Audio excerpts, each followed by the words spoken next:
மத்திய வர்த்தக தொழில்துறை அமைச்சர் டெல்லியில லீட்ஸ் 2025 அறிமுகப்படுத்தியிருக்காரு. இந்த லீட்ஸ்னா என்ன? லீட்ஸ் அதாவது logistics is across different states, சுருக்கமா லீட்ஸ். ஓ, லாஜிஸ்டிக்ஸ், சரக்கு போக்குவரத்து. ஆமா, மாநிலங்கள் யூனியன் பிரதேசங்கள்ல சரக்கு போக்குவரத்து எவ்வளவு எளிதா திறமையா நடக்குதுன்னு மதிப்பிடுற ஒரு இண்டெக்ஸ் இது. உலக வங்கியோட லாஜிஸ்டிக்ஸ் பர்ஃபார்மன்ஸ் இண்டெக்ஸ் இருக்குல்ல, அதை அடிப்படையா வச்சு 2018 ஆரம்பிச்சாங்க.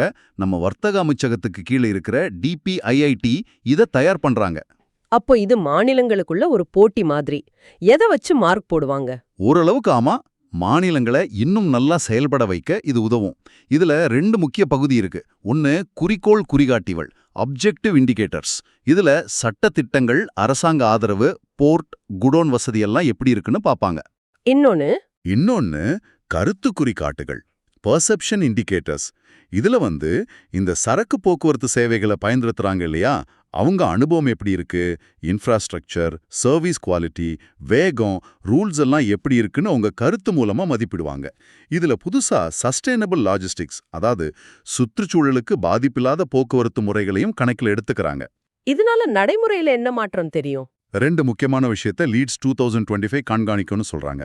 ஒன்னு, முக்கியமான ரோடுகள்ல சரக்கு வண்டியோட பயண நேரம், வேகம், தேவையில்லாம நிக்கிற நேரம் இதெல்லாம் குறையுதான்னு பார்ப்பாங்க.